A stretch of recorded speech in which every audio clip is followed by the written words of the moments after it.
네, 안녕하세요. 선생님과 학생이 함께 배우는 행복한 국어 시간입니다. 오늘 10번째 시간인데 갑자기 웃었던 이유는 항상 이렇게 뭔가 조신하게, 조용하게 시작을 하다가 나중에 되면 제가 막 흥분을 하고 이렇게 목소리가 커진다는 학생들의 반응이 많았어가지고 제가 갑자기 웃음이 났네요. 오늘도 그럴 수 있지만 여러분들이 다 집중해서 듣고 뭔가 여러분들에게 더 알려주고 싶은 욕심이라는 거를 생각해 줬으면 좋겠습니다. 오늘은 미리 얘기하지만 조금 영상이 길 수도 있을 것 같아요. 그렇지만 여러분들은 배속을 하는 친구들도 있을 거고 또 여러분들이 뭐 정지했다가 다시 들어도 되니까 조금 집중해서 들어야 할 것 같아요. 왜냐면 오늘 이 시간에 나상이라는 소설의 내용뿐만 아니라 형식, 그래서 결국 우리가 했던 이 성취 기준 있죠. 문학작품이라는 것은 내용과 형식이 긴밀하게 연관되어 이루어졌다라는 거를 여러분들이 알고 이 학습 목표를 달성할 수 있도록 끝낼 거예요. 그래서 다음 시간 또 다른 작품을 해야 하기 때문에 오늘 조금 길 수 있다는 거 미리 얘기를 하겠습니다. 그래서 우리가 지난 시간에 여러분들 일단 학교에서는 성취 기준 부분과 뒤에 여기 내용 형식 관계 이해하기 전에 시점, 그 다음에 거리에 대해서 배웠던 거 기억나죠? 그래서 우리가 이거를 배우고 지난 시간에 바로 전 시간에 여러분들이 소설을 읽으면서 이 부분 교과서 28쪽부터 32쪽까지의 내용을 읽고 정리해보는 이 부분들 열심히 채웠을 겁니다. 3쪽과 4쪽이요. 근데 이 부분이 거의 다 진짜 잘 채웠더라고요. 여러분들 너무 똑똑한 건지 아니면 선생님이 빈칸을 잘 뚫어놨는지 두 개 다겠죠? 두 개 답니다. 우리가 일단 힌트 같은 걸 봤을 때 어절, 뭐 음절, 문장 이런 거 잘 봐야겠죠. 우리 시험 문제 서술형에서도 이러한 조건들이 항상 있으니까요. 음절은 한 번 소리 낼 수 있는 최소의 소리 마디입니다. 그러니까 선생님 같은 경우에 3음절이 되겠죠. 다음으로 어절은 문장을 구성하고 있는 각각의 마디예요. 각각의 마디. 예를 들어서 선생님이 가신다 라고 하면 선생님이 한 마디, 가신다 한 마디이기 때문에 2어절이 되겠죠. 여러분들 이 정도는 알 수 있겠죠. 문장이라고 하는 것은 완결된 단위입니다. 자, 그렇다면 여러분들이 일단은 학습지뿐만 아니라 교과서도 좀 펼쳐놓고 있어야 해요. 우리가 교과서 이 정리를 하면서 조금 봐야 할 부분도 체크 해둘 테니까요. 여러분들 만약에 듣다가 놓치는 부분 있으면 뒤로 돌아가서 또 들어주면 되겠습니다. 자, 이거는 좀 지우고요. 각각의 이러한 부분들 있죠, 여기. 이 부분들은 다 지금 왼쪽에는 28쪽의 세 번째부터 14번째 줄까지의 어떤 중심 내용 같은 경우 이러한 부분이 노란색 음영 처리 지금 하고 있는 이 부분이 되겠습니다. 그 부분의 중심 내용들입니다. 중략 부분이나 후략 부분의 줄거리는 다 적혀 있으니까 딱히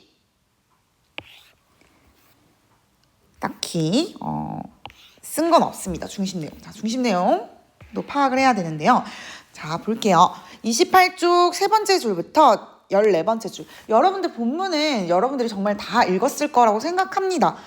이거를 무조건 내용이 먼저 학습이 되어야 여러분들이 활동을 할 수 있으니까요. 보도록 할게요. 자, 이 부분은요, 얘들아, 결국 마지막 줄, 그러니까 이 28쪽의 14번째 줄, 13번째 줄 보세요. 이렇게 한동안 말없이 앉았다가 철은 문득 다음과 같은 이야기를 들려주었대요. 철이가 지금 어떤 이야기를 들려주었대요. 철이 문득 이야기를 들려주었다 부분 보이죠? 교과서에 보일 겁니다. 이 부분을 통해서 우리가 이 작품 뭔가? 어떤 구성 방식? 액자식 구성 방식, 액자식 구조, 액자식 구성 방식이구나 알게 될 거고요. 그래서 이 부분의 중심 내용은요, 여러분들 적어봅니다. 여름, 이거는 뭐 배경이에요. 적혀 있죠, 첫 줄에 여름 저녁. 나에게 이야기를 해주는 철이죠. 철이가 지금 나에게 이야기를 해주고 있습니다. 자, 지금 액자식 구조고 여러분들이 배웠던 부분, 그러니까 이 부분이 바로 액자식 구조 중에서 외부 이야기가 되겠습니다. 외부 이야기가 되겠습니다. 자, 그래서 우리가 지금 나중에 또 파악을 하긴 할 거지만 시점 얘기를 잠시 하고 갈게요. 우리가 시점과 거리라는 부분을 여러분들 학교 와서 같이 학습을 했었었는데 나가 우리가 지금 등장을 합니다. 근데 지금 철의 이야기를 할 거예요. 철이가 중심 인물이 될 겁니다. 그래서 이 부분, 이 외부 이야기는 1인칭 관찰자 시점으로 진행이 되고 있구나 알 수 있겠습니다.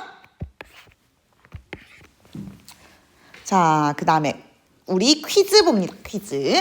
작품의 어두운 분위기를 묘사하는 부분의 첫 어절과 끝 어절을 찾아 써봅시다. 자, 이 부분은요. 4번째 줄 바람이 붙어 그 다음에 9번째 줄 차가운 물기가 돌았다 부분입니다. 그러니까 여러분들은 바람이와 돌았다를 쓰면 됩니다. 선생님은 쓰지 않겠습니다. 여러분들 잘 듣고 있죠? 자, 그 다음에 이제 철이가 얘기를 들려줄 거니까 이 부분부터 바로 안의 이야기가 시작되겠구나. 내부 이야기, 내화가 시작되겠구나 입니다. 볼게요. 지금 교과서 여러분들 보고 있을 텐데요. 형에 대해서 아버지는 한 21번째 줄 볼까요? 아버지는 애초부터 단념하고 있었고 그 다음에 어머니는 불쌍해서 찔끔거리곤 했고 동정. 그 다음에 형을 대하는 동생 밑에 줄 한 번쯤 보세요. 24번째 줄 정도. 형을 대하는 동생의 눈 언저리와 입가에 늘 쓴웃음. 왜냐면 약간 무시하는 거예요. 무시 또는 굉장히 냉소적인 태도를 가지고 있는 이러한 가족들의 태도와 자, 여기 보세요. 퀴즈부입니다. 형의 성격을 직접적으로 나타낸 부분의 첫 어절과 끝 어절. 이것도 여러분들 많이 잘 썼더라고요. 어디냐? 우리 내부 이야기 들어가는 그 첫 번째 말고 두 번째 줄. 즉 28쪽의 16번째 줄이에요. 형은 둔감했고 위태위태하도록 솔직했고 결국 족은 모자란 사람이었다 부분이에요. 그러니까 첫 어절과 끝 어절 찾아서 본다면 형은부터 사람이었다까지 여러분들이 찾아서 보면 되겠습니다.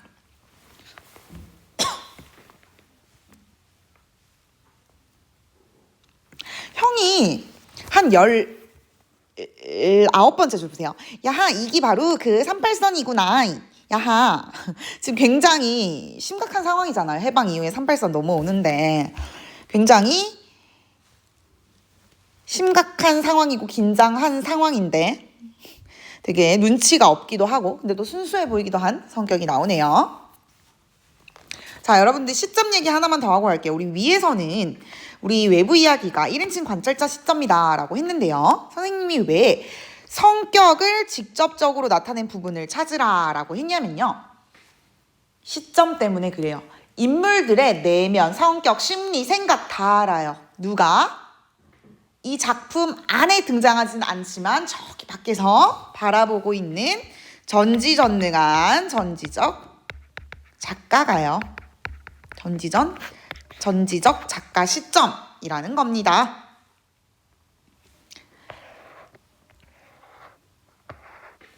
자, 이 부분은요. 이제 한번 보도록 할게요.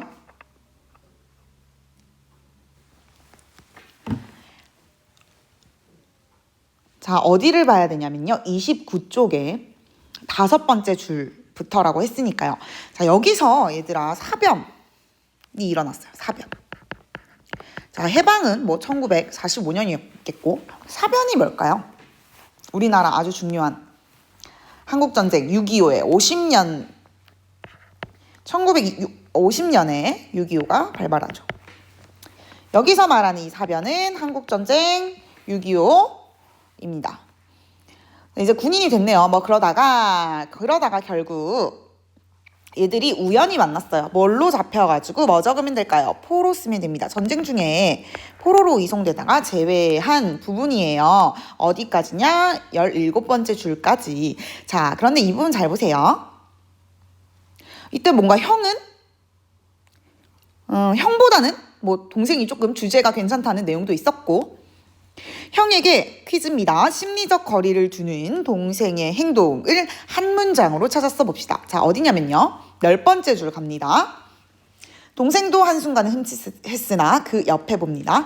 형이 울음을 터뜨리자 난처한 듯 살그머니 외면을 했다. 자, 어디냐? 다시 얘기합니다. 10번째 줄. 형이 울음을 터뜨리자 난처한 듯 살그머니 외면을 했다. 이 부분이 심리적인 거리를 두는 부분이다. 분명히 형제잖아. 근데 울음을 터뜨리는데 외면을 했다는 것은 심리적 거리를 두는 동생이다 라고 여러분들이 파악을 쉽게 했을 겁니다. 다음 중략 부분의 줄거리는 한번 읽고 넘어갈게요. 여러분들 교과서 함께 보도록 하겠습니다. 형은 고향과 가족 생각에 쿨쩍쿨쩍 울며 넋두리를 하지만 동생은 아무 반응이 없었어요. 자, 그런데 사흘째 되던 밤부터 형은 경비병에게 밥을 얻었네요. 한 덩이를. 이 얻은 밥 한 덩이를 동생과 나눠 먹고는 한대요. 이렇게 지내면서 동생은 형의 인간적인 모습에 마음을 엽니다. 자, 집중하세요.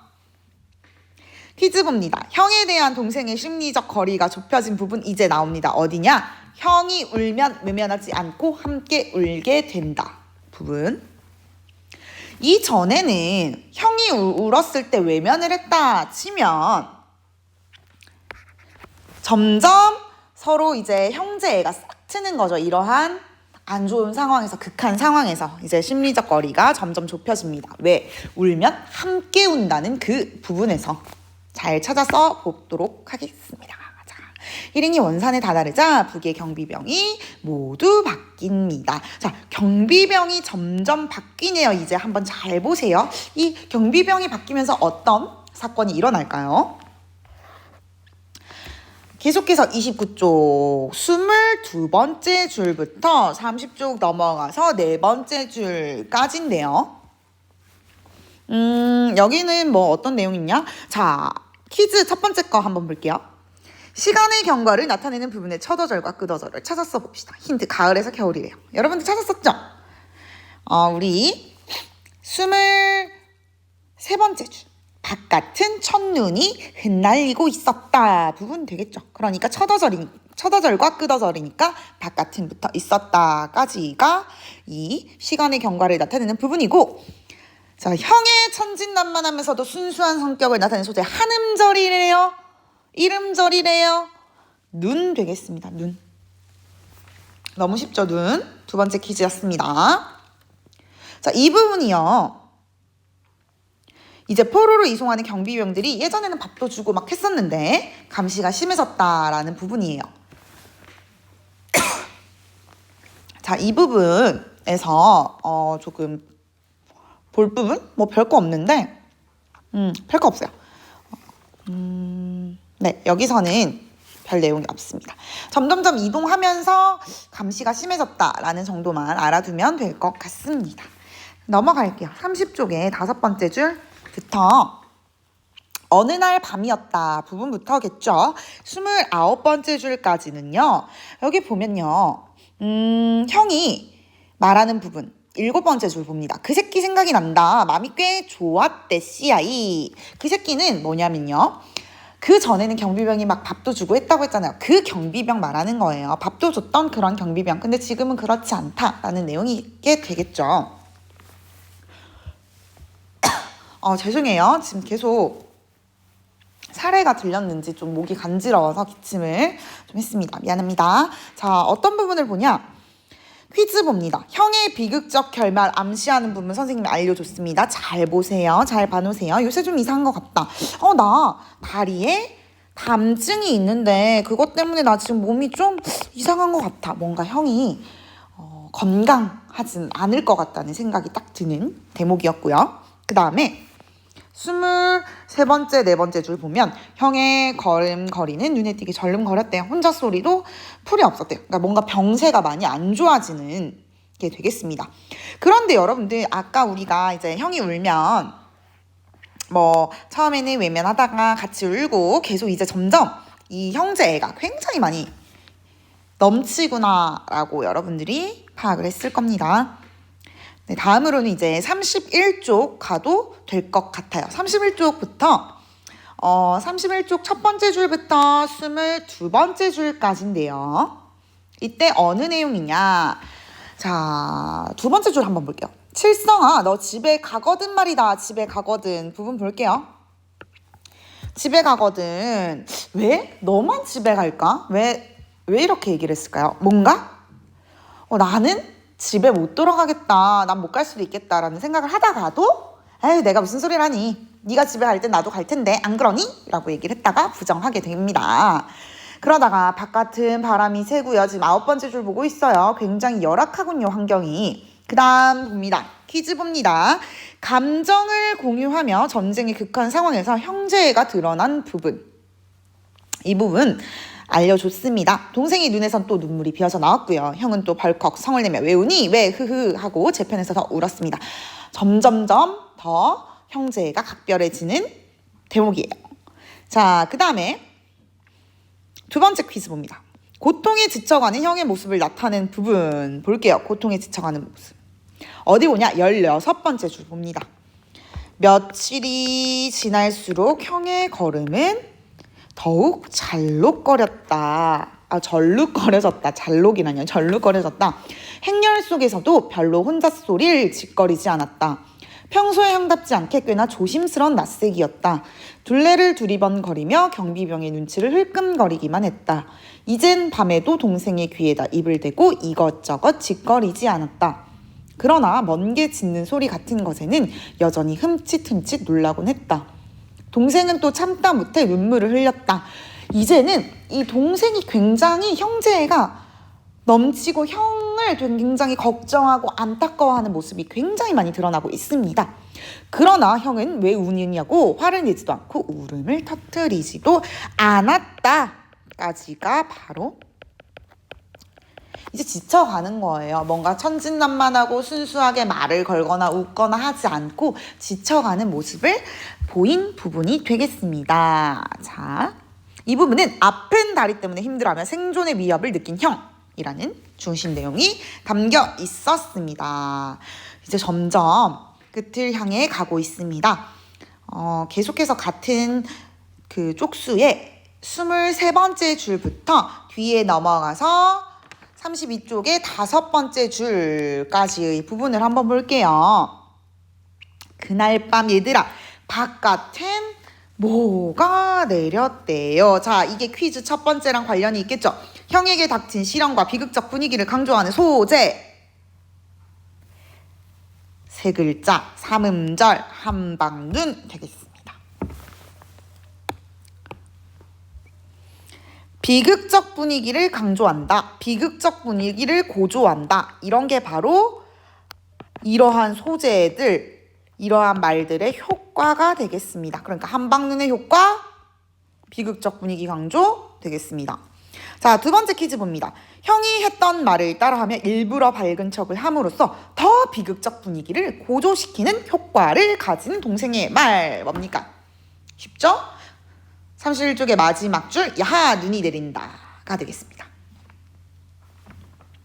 자, 하나만 더 질문해볼까? 별거 아니긴 한데. 계속해서 31쪽의 밑에 부분 보면 형이 동생 귀에다가 너 무슨 일 생겨도 날 형이라고 긁지 마라 이렇게 물어보죠. 왜 이럴까? 왜 이런 질문을 이렇게 얘기를 할까? 왜 이런 당부를 할까요? 왜? 동생이 혹시나 나랑 형제임을 알고 불이익, 손해 이런 것들을 당할까 봐 걱정하는 마음에서 그렇겠죠? 형은 형인가 봐요. 자, 그렇게 해서 이 중심 내용은 바로 자신의 죽음을 예감하고 동생의 자신을 모른 척하라고 당부하는 형의 내용이 되겠습니다. 자, 넘어갈게요. 32쪽에 11번째 줄부터 15번째 줄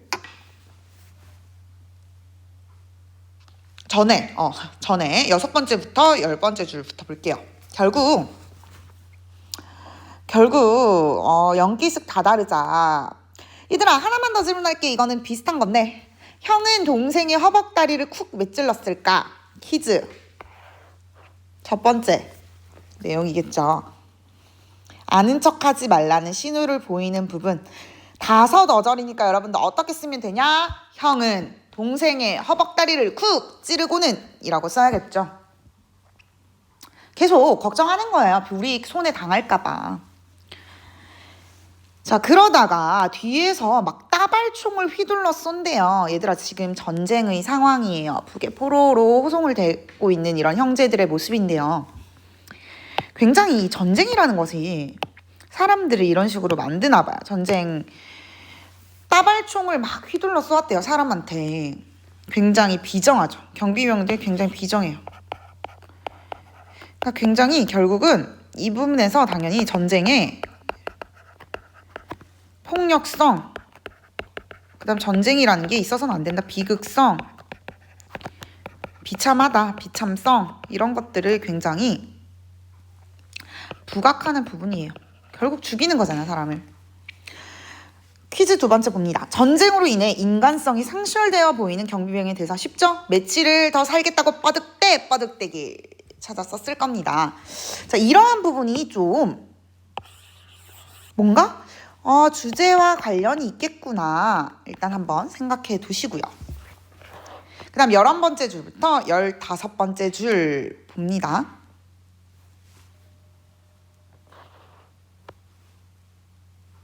철의 얘기란 대강 이러했대요. 그러니까 얘들아, 여기 보면요, 우리 지금 내부 이야기 들어왔잖아요. 어디까지예요? 여기까지예요. 왜냐, 내부 이야기에서 외부 이야기로 빠져나왔음을 나타내는 부분 한 문장으로 어디냐? 철의 얘기란 대강 이러했다 부분이기 때문에, 아이고, 이걸 안 적고 갔네요. 형이 죽음을 맞았고, 그래서 얘기가 끝냈죠. 누가? 철이가 얘기를 해줬어요. 그쵸? 요 부분부터 다시 외화가 되겠습니다. 외부 이야기. 그래서 내부 이야기에 보면 형과 동생의 심리, 생각, 내면 다 분석하고 있고 얘기를 하고 있으니까 모든 거 다 알고 있는 전지적 작가 시점이 맞고, 외부 이야기는 나가 등장하지만 철의 얘기, 철이 중심 인물이고 철을 관찰하는 서술자이기 때문에 1인칭 관찰자 시점이라는 것을 알 수 있습니다. 한 문장으로 찾았을 거고, 마지막 뒷부분의 줄거리입니다. 지금 굉장히 조신하게 얘기하고 있는 것 같지 않나요? 자, 뒷부분의 줄거리 한번 읽어보도록 할게요. 철은 나에게 형제 중에, 잘 보세요, 누가 더 둔감했다고 보는지 물은 후 동생이 만포진의 수용소에 있다가 포로 교환 때 나왔다고 말한다. 그리고 자신의 어릴 적 이름이 칠성이었음을 고백하며 현실에 순응하며 살았던 자신의 삶이 옳은 것이었는지 회의한다. 자, 철의 또 다른 이름 퀴즈 뭡니까? 칠성입니다. 그러니까 얘들아, 결국 얘들아, 외부 이야기에서 철은 곧 칠성이고 칠성이는 곧 이 내부 이야기에서 형입니까? 동생입니까? 동생이 되겠습니다. 이러한 액자 구조 파악하는 건데, 요거 먼저 하고 갈게요. 1번, 이 소설에 등장하는 인물의 특성을 파악해보자. 인물부터 한번 파악해볼게요. 형과 동생의 성격 한번 파악해봅니다. 굉장히 눈으로 대변되는 순수하고 천진난만한 성격. 그러나 동생은 오연하다. 우리 이 오연하다라는 뜻은 날개 부분에 있더라고요. 교과서. 굉장히 거만하다는 뜻입니다. 거만하고 좀 냉철했어요, 처음에. 그런데 그리고 하나 더, 둔감하고 어리숙해요. 38선 넘을 때도 좋다 막 이러고 있어. 현실에 잘 적응하지 못하는 성격을 가지고 있어요. 그에 반해 동생은 그냥 적응을 하고 있어요. 그냥저냥 적응하고 있습니다. 자, 그렇지만 이 순수한 형은 형제가 굉장히 강하죠. 허벅다리 쿡 찌르고 모른 척 해라 라고 얘기를 하죠. 그 다음 동생은 처음에는 좀 오연하기도 하고 형을 좀 냉소적으로 바라보고 무시하기도 했습니다. 그러나 프로가 돼서 이송되는 과정에서 형의 인간적인 모습, 형의 형제가 느끼고 강한 본인 또한 형제를 가지게 되는 부분입니다. 자, 우리 작품 제목이 나상이었어요. 나상. 우리 나상이라는 제목은 교과서의 날개 부분에도 있는데요. 벌거벗은 모습이라는 뜻이에요. 근데 도대체 이거는 어떤 걸 뜻할까? 우리 생각을 해보자. 의문을 가져보고 한번 시작을 해보자. 라는 얘기를 했었을 겁니다. 선생님이. 적어볼게요. 나상과 관련 있는 인물은 형이겠죠. 그런데 왜? 자, 일단 나상이라는 것은 벌거벗은 모습이라고 했습니다. 벌거벗은 순수한 인간 본연의 모습을 의미하는 것으로서 형과 관련이 있는데 왜? 그가 그 나상, 벌거벗은 모습과 같은 순수한 면모가 있는데 결국 우리 외부의 폭력, 비정함에 의해서 희생당하는 인물로 이를 통해서 결국 우리는 근원적인 인간성에 대해서 생각해 보게 되는 부분이니까요. 이 부분이 주제랑도 관련이 있으니까요. 특히나 어떤 주제의 내부 이야기의 주제와 관련이 있으니까요. 이거 정리할 거예요. 뒤로 넘어가 봅니다. 우리 지금 이게 잘 보면요. 2번 학습 활동 중인 거예요. 액자 구조를 취하고 있음을 바탕으로 내용과 형식의 관계를 이해해 보기 전에 우리가 지난 시간에 시점 거리했었고 그 다음에 이거는 내용 정리를 하고 있는 부분이었고요. 그 다음에 소괄호 2번 가보면 이제 시점 파악한 다음에 결국 이 액자 구조 주제의식 어떻게 형상화하느냐 어떻게 영향을 미치냐 정리하면 끝나는 부분입니다. 소괄호 2번부터 한번 보도록 할게요. 자, 외부 이야기는 같은 말로 우리 이거 정리했으니까 선생님 읽기만 할게요. 는의 외화 그리고 바깥 이야기라고 써야겠죠. 그 다음 내부 이야기는 내화 내부 이야기의 시점을 파악해보자. 자, 우리 그림에서 보면 알다시피 내부 이야기는요. 전쟁에서 형과 동생이 북한군의 포로가 되어서 이렇게 결국은 형이 죽음을 맞이하죠. 이러한 부분이 나타나는 주제가 있는가 하면 마지막에요. 여기 대화가 나타나는데 뒤에 볼 거니까 뒤에 더 자세히 볼 거니까 너무 신경을 쓰지 않아도 되지만 결국은 현실을 순응하며 살았던 자신에 대해서 회의한다는 내용이 뒷부분에 줄거리에 있었잖아요. 그러니까 조금 더 주제가 내부 이야기만 멈추지 않고 외부 이야기에도 뭔가 담고 있다는 것이다 라고 얘기를 하면 되는데 우선 시점부터 정리를 해볼게요. 여러분들 여기다가 각각 쓸 수 있을 겁니다. 알려주지 않을 거예요. 외부 이야기는 어떤 시점이고요. 내부 이야기는 어떤 시점이에요. 여러분 쓸 수 있으니까 안 쓸 겁니다. 여러분들 꼭 쓰세요. 자, 결론적으로 뭐냐면요. 여기서 이 외부 이야기와 내부 이야기의 시점, 서술하는 시점이 다른 건 우리가 파악을 했어요. 그렇죠? 파악을 했습니다. 그런데 이 이야기관을 넘나드는 인물이 있잖아요. 어떤 인물이요? 절도 되고 질성이도 되고 동생. 이 인물을 통해서 옛날 일, 과거와 현재라는 시간까지 교차시킴으로써 뭔가 주제가 더더더 커진다, 확장시킨다 라는 것이 있는데요. 이게 좀 더 자세한 게 여기 3번 마지막 활동이에요. 마지막 활동이니까 조금만 더 힘을 내보도록 합시다. 뒷부분의 줄거리로만 끝났던 부분이 활동에서는 조금 더 자세한 내용으로 나와 있습니다. 다음은 외부 이야기의 결말에서 철이 한 말이래요. 이를 바탕으로 액자 구조가 작품의 주제의식을 형성하는데 어떤 영향을 미쳤는지 생각해 보자라고 하면서 자, 지금 철이 한 말을 한번 읽어보도록 하겠습니다. 자, 넌 어떻게 생각하니? 형이라는 사람의 그 모자람이라든가 혹은 둔감이라는 것을 결국 형의 그 둔감이란 어떤 표준에 의한 의례적인 몸집이라든가 상냥스러움, 소위 상대편의 눈치껏 적응하고 또는 냉연하고 할 수 있는 능력의 결핍 이런 것을 두고 하는 말이 아니겠느냐 말이다. 그러니까 표준이라는 것에 의해서 그러한 것을 담고자 하고 깨끗하게 행동하려는 것의 결핍이라는 겁니다. 이러한 능력의 결핍, 이런 것이 바로 형. 이다. 그러나 동생은 그렇지 않았다. 그 표준에 의거해서 생활을 다루어 나가는 마음의 긴장을 늘 잃지 않고 있었다. 그러니까 이 형과 달리 동생은 표준에 의해서 행동을 했다는 겁니다. 현실에 순응을 했잖아. 결국 그 일정한 표준의 울타리 속에서 민감하다든가 우아하다든가 교양이 높다든가 앞날이 촉망된다든가 이런 소리를 들을 수 있었다. 역시 아버지라는 사람도 이런 표준에 의해서 큰아들을 단념했었고 형, 어머니는 이 큰아들을 불쌍히 여기고 있었던 것이다. 그러나 포로로 잡힌 그들 형제 중에 누가 더 둔감했다고 보겠느냐? 형이냐 동생이냐?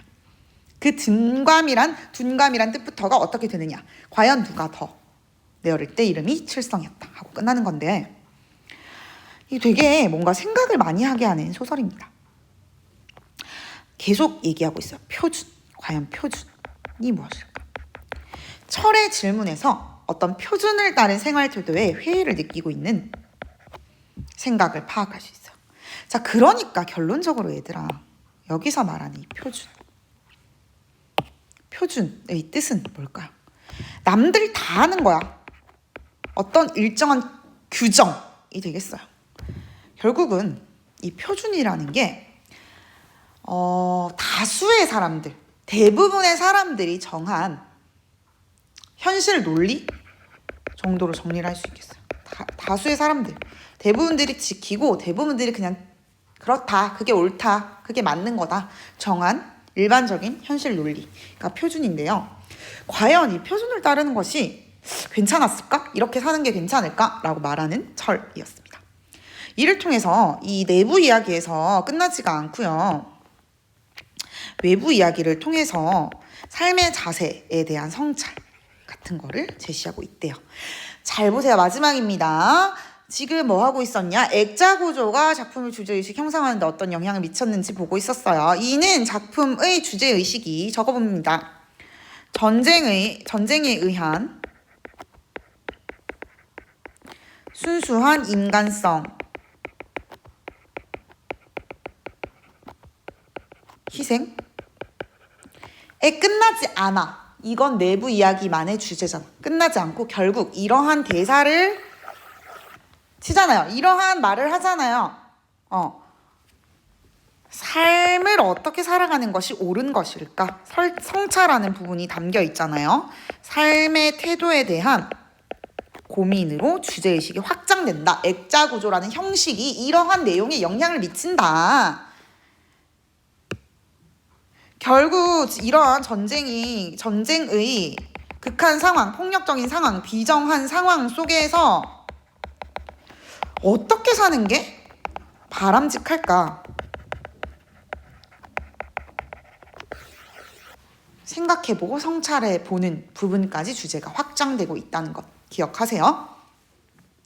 이를 통해서 액자 구조라는 이 형식이 작품의 주제의식이 형성하는 데 효과적인 영향을 미쳤다.